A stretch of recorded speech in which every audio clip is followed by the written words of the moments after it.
Hello and welcome to the Blues Kind Show, the show for kind blues. My name is BK and I wanted to kick off my Carlton list change series. So this is a series that I'm going to aim to do where I go through players in a few batches based on either the rumblings around them or if they are out of contract at the year's end.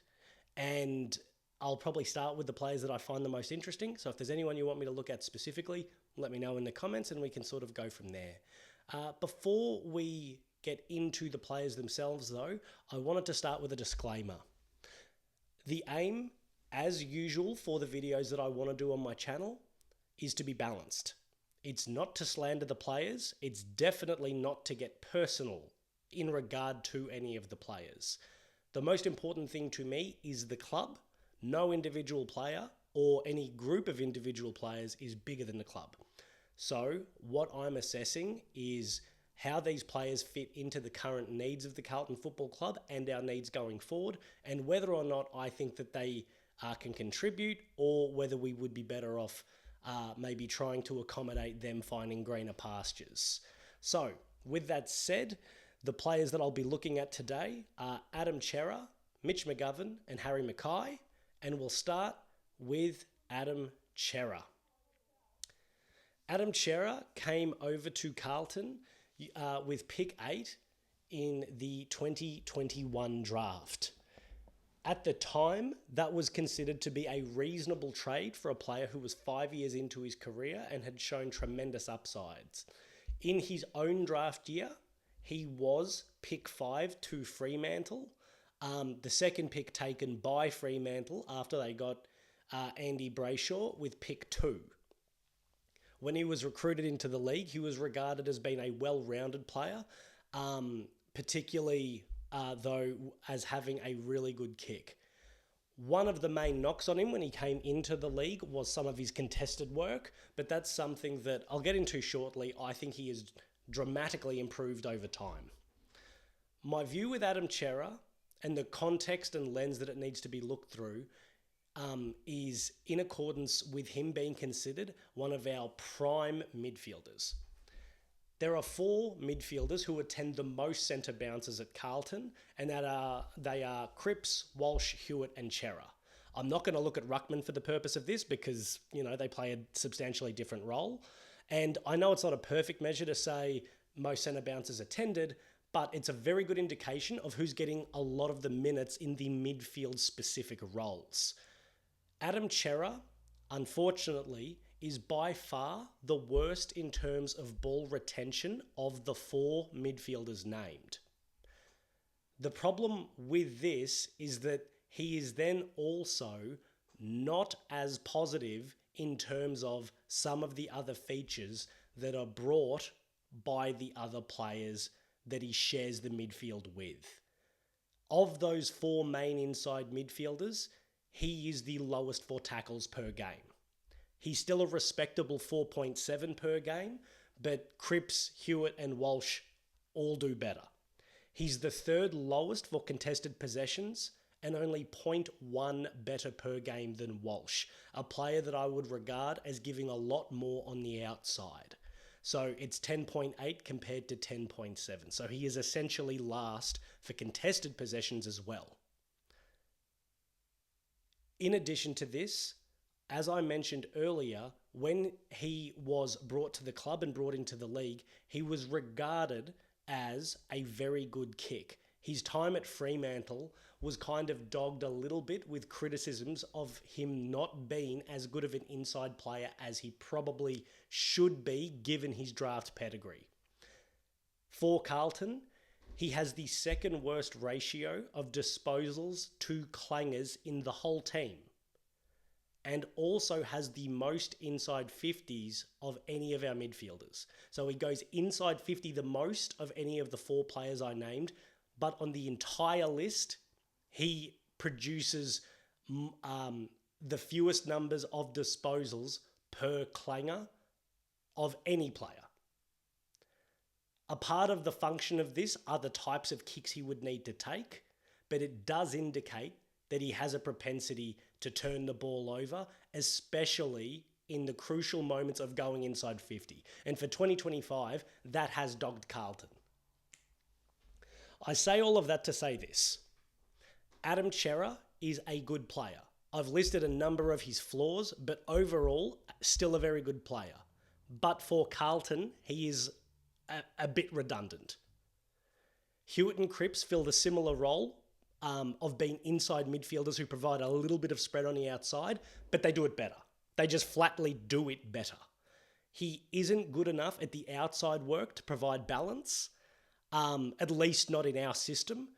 So while I think he is a very solid player, he may not warrant being a starting midfielder for us anymore, given we have similar types. But I think he could be a starting mid at a lot of other clubs. Like Matt Kennedy before him, he is redundant to our needs, unfortunately. My view is that the best thing to do is to trade him almost regardless of what you're able to get back. I'm not saying take a 4th round pick, but waiting around to get a high 1st round pick would be a waste of time. The first thing that you achieve by getting rid of Adam Cerra, if you decide to, is you get his salary off the books. Now, he's not on crazy money. He's apparently on $700,000 a year. So it's a good whack where you could go out and find another strong role player in a position that we definitely need, as opposed to paying that sort of salary to someone that provides redundancy at those positions. It also opens a slot for players who are more capable of playing on the outside in that midfield type role. So the sorts of players I'm saying when Jagger Smith returns next year, I think someone like Ollie Hollands could become a midfielder in time, and he's much more competent in terms of the outside work. I think if you want to keep playing guys like Jesse Motlop and Zach Williams through the midfield, it's also an opportunity. If Adam Cerra is out, there's more centre bounces available and more, stoppages around the ground where you can have a tidier and more attacking ball user in that position. We don't need 3 guys that do their best work on the inside. The game has largely gone away from that. The other thing you could get from Adam Cerra, by moving Adam Cerra anyway, is a draft pick. Now, I know I said trade him roughly for whatever you can get. The 2 clubs that are apparently the most interested in Adam Cerra, this is as per the Up the Baggers Twitter page, are Melbourne and Richmond. I don't think either would give you their 1st round pick because their 1st round pick is going to be very strong. But you could get their 2nd round picks, which are also quite strong. It could be an opportunity as well if there are any players that are sort of fringe to be able to pick them up as well. Our club currently needs, needs draft points for Harry Dean this year and Cody Walker next year, as well as a couple of later academy picks this year. So while you might not get exactly what you put into Adam in a trade in the first instance, it could free you up in order to do some other things that would help to improve the list. If he's on the list next year, I'm not going to be disappointed. Like I said, I think he's a good player. I also think some of the kicking stuff changes from year to year. So I do think he could sort of pick up and re-establish himself next year. However, as it's currently going, I would think he's a very good candidate who has viable suitors in order to move him and therefore potentially reinvigorate the list, both by acquiring other players and letting other players come into the role that he's currently occupying. The next player I want to have a look at today is Mitch McGovern. Now, I'm going to re-say the disclaimer here because I know that Mitch McGovern is a very polarising figure amongst Carlton fans. I am not going to get personal with Mitch. I've actually always been a large defender of Mitch because I think he has a tremendous amount of talent. My issue with Mitch is not his talent, it's definitely his consistency. And now that he's on the wrong side of 30 and his big money deal has ceased, and he may be out of contract at the end of the year. I say maybe because there is apparently a trigger for another year for 2026, provided he plays a certain number of games. no reporter has reported that he has reached the trigger. Therefore, I'm going to assume he has not yet. So at this stage, he will be out of contract at the end of the year. That is subject to change, though. With Mitch, I would say the biggest problem for him is that the position he probably should have bettered down, that sort of third tall defender, that intercepting defender, he's not consistent enough at the position in order to warrant staying around. He's had so many chances. Then as a forward, we're already very invested in that position in terms of key forwards, in terms of people that could play that type of role. So for the purpose of the video, I'm going to treat him as a version of a key defender, mid-sized to key defender. The problem for Mitch is going into next year, these are the guys that we will have in our team. Wiedering, Nick Haynes is going to get another year deal, and I think he's been really admirable. So I would have him in the pecking order above Mitch. Harry O'Farrell's a young bloke who's showing a hell of a lot of promise. He's above Mitch. Harry Dean may not be above Mitch from day one, but he's slated to be a first-round draft pick, key defender, with a lot of upside to him. And if he's got any of his dad's, we'll say, uncompromising nature, he will give us a lot more consistency than someone like Mitch. Brody Kemp's year as a forward got cut short, and despite kicking 5 goals against the Bulldogs, I imagine the most likely thing is that he gets moved back to the backline next year, where he's played a lot of football and he's about 6 years younger than Mitch. They've got a lot of the same flaws, but again, 6 years younger. I think that makes a substantial difference. Lewis Young is out of contract, but I wouldn't be surprised if he gets picked up again. Part of that is based on the fact that we're going over to Freo and he's been picked again. He's played about 10, 12 games this year. So he is someone who is regularly featured. And I would say while he lacks the talent of Mitch, the talent of Mitch, he's taller. And I would say his effort is consistently better. This spells trouble for Mitch. Then, like I mentioned, there's the issues of his consistency. The only defenders in the team that have a worse loss percentage in one-on-ones are Harry O'Farrell, a kid, and Ollie Hollands, who's not a key position player, so his main job is not to do one-on-one defensive work. Additionally, as I mentioned earlier in the video, I think he should be played further up the ground. It's nice that he's had exposure at half-back. I don't think that's his position long-term. So Harry O'Farrell, I expect to get better. And on that basis, Mitch McGovern is the worst or second worst one-on-one defender in the team. He produces 2.6 clangers per game, which is 0.1 per game off being tied for the highest in the team. The two guys he would be tied with, Adam Cerra, someone who's meant to take a lot of aggressive kicks, Ollie Hollands, a much higher disposal getter. He also has the lowest disposal to clanger rate in the team, as well as disposal to turnover rate in the team. This is not golf. A low number is bad. You want as many disposals as possible for each clanger or turnover you get. Mitch is going the other way. He's the worst in the team. However, he takes the second most kick-ins, behind only Adam Cerra. So the role he's been asked to play, and given how senior he is, there is that element of you can't take the role away from him, because then why even have him in the team? But he's also not executing it. So again, why even have him in the team? And I don't want to be harsh on him. I think he does have good traits, but not for what we need him for.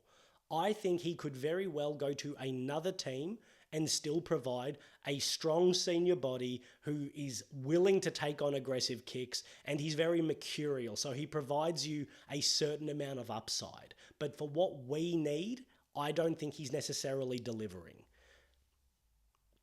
This is also a visual measure.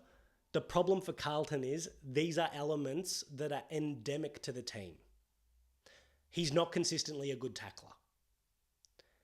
You do see him lay some really bone-crunching tackles, But I also see him having a lot of his tackles broken and a lot of one-arm tackles. Now this, like I mentioned, is purely visual. I don't have stats to back this up. He might be the most consistently good tackler in the team. This part is just to my eye only.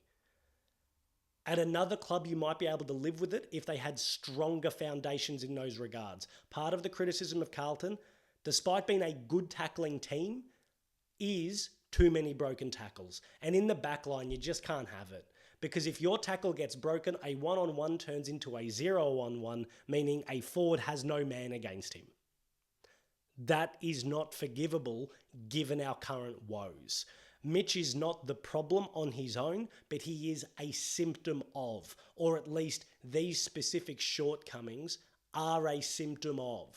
So removing him from the mix for someone who might be less mercurial, less creative, less talented, but more dour could be something that establishes a better balance for us. Now, I don't see us really getting anything for him. If we do, it would be a late pick at the best. 4th round, future 4th is the sort of thing you could expect. But the reason you move him on is 1, we have depth in the position, and 2, to try things with different people fulfilling those roles. Mitch, thank you for the last, I think it's been 7 years, but unfortunately, I think your time might be better suited for another club. Like I mentioned at the beginning, the last person I want to touch on is Harry McKay. The first thing I want to say with Harry is I'm treating this year as a complete wash. He's had nice moments in the Cats and the Saints games, but I don't want to include this year in terms of statistical analysis, because when you miss so much footy through injury and mental health, and he's experienced both for minimum of a month, ultimately, what are you really measuring? Because you don't have any rhythm, you don't necessarily know your full role in the team, or at least you're not able to execute it due to lack of game time.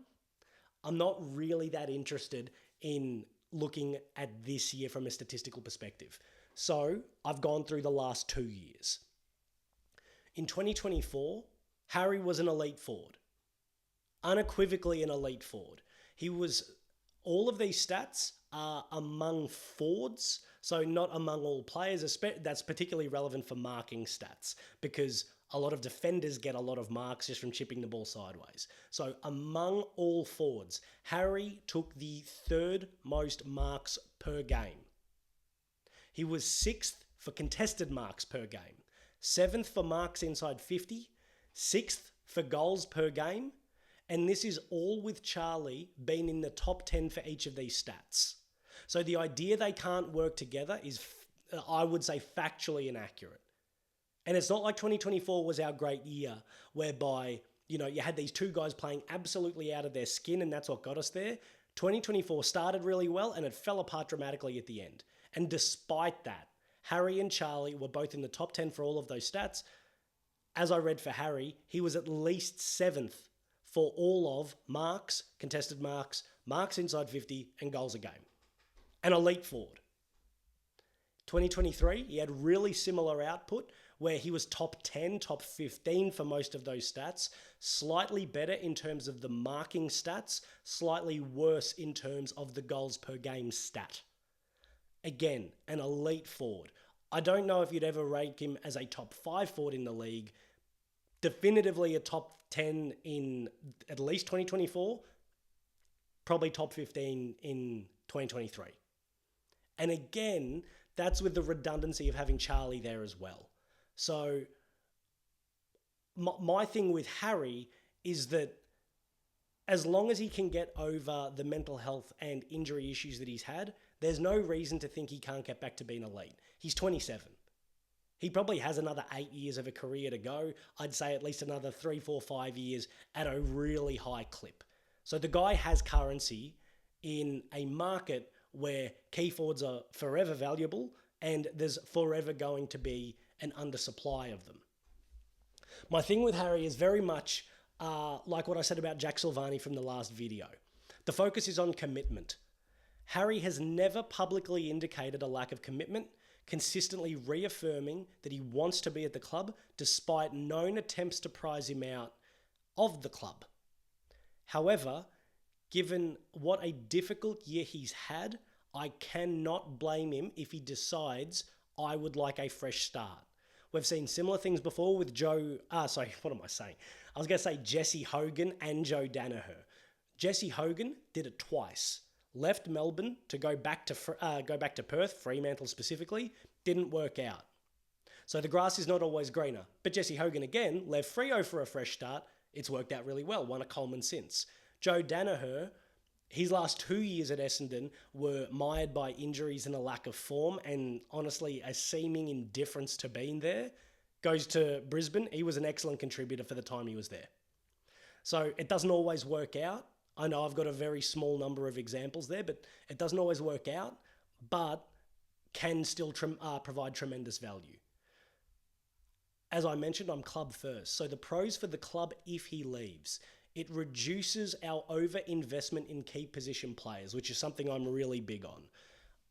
People like to name the highest paid players at Carlton. Only 2 of them are midfielders, Cripps and Walsh, the most important part of the ground. Outside of that, it's Harry, Charlie Wiedering and would-be Tom De Koning if he re-signs. So reducing that overinvestment in less skilled, more key position focused players, I think would be a big positive. It would more clearly define the forward roles. The problem with having Harry and Charlie, as I see it, is that they are both number ones. It's not that they can't work together. They have shown they can work together, but you're not getting the most out of either of them or both of them. So having Charlie as an absolute number one and then being supported by someone else would really clarify that. Again, I'm not wishing for Harry to leave. I would say the same thing if Charlie was the one who decided he wanted to go. It would clarify things for Harry. Additionally, Michael Voss has made it clear that a high priority for those that he picks in the second key forward role is the ability to play ruck. I don't really want a person who's apparently on $1 million a year playing backup ruck. Harry has shown a greater willingness to do that role in recent years. However, I would still rather that someone with such a high investment is not playing a position known for risk to injury, especially knee injury, something Harry's had a few of. I don't think he's ever had an ACL, but he's had a lot of knee knocks, PCL type things. He's out with that right now. So I would rather that that's not the case for him. Now, Michael Voss may go at the end of the year, but it wouldn't surprise me if whomever is the new coach has a similar view about the second key forward role. It then turns to what the club could get. Harry still has a lot of currency. Like I mentioned, barring this year, his last 2 years were excellent. He also won a Coleman in 2020. So it's not like his recent years are not littered with very good form. I would think if he's going to get moved to either of the clubs that have been apparently looking at him, one of them is Melbourne. I would think something like Christian Petrarca straight up is a somewhat reasonable trade. Maybe Melbourne would need to offer more, but Petrarca has a much higher contract on his head than Harry does. In addition to that, he is disgruntled, whereas Harry does not appear to be. So this reduces the ability for Melbourne to play hardball. So that is somewhere you could start. Additionally, their first round pick could be the option as well. I'm not saying both. I'm saying either Petrarca and some things around the fringes, to satisfy Melbourne, or their first round pick. Actually, off the top of my head, I think I have a theory that Melbourne traded away their first round pick to Essendon.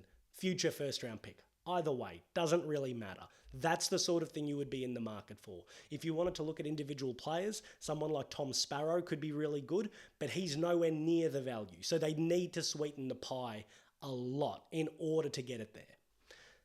With Sydney, I don't really think that there's any players that they'd be willing to part with that are close to the value of Harry. Someone like Errol Goulden, I'd love. They're not trading him. So let's just put that to the side. So I would imagine it needs to be a first-round pick plus some fringe players like Ollie Florent, like Hayden McLean. I particularly like, the idea of Hayden McLean because he plays a similar role to Harry. Again, on that lower value, really defines the roles then. He's your backup ruckman. He has to clang in, crash packs, all of that sort of dirtier work, leaving Charlie to be the more, X-factor highlight type key forward who has the much higher upside. The other option could be Carlton renewing its pursuit of Tom Papley.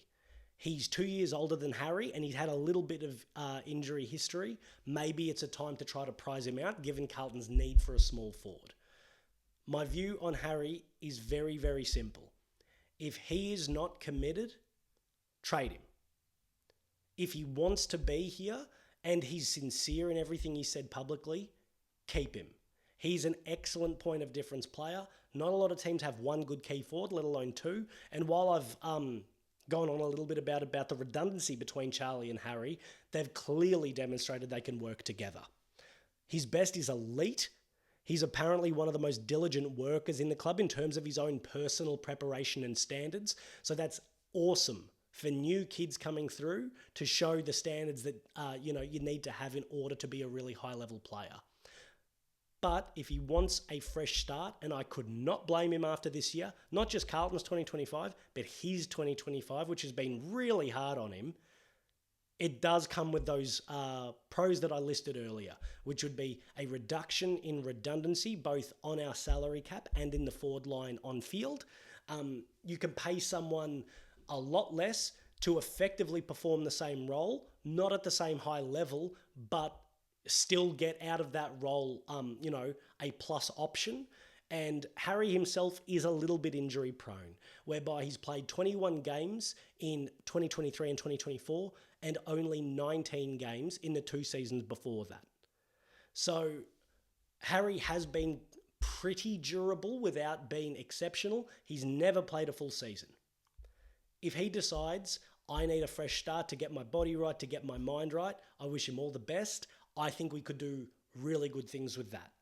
If he decides he wants to stay and he's, happy to keep pulling up and, rolling up the sleeves, awesome. Love to have you, Harry. So, with all of that said, thank you very much for watching and go Blues.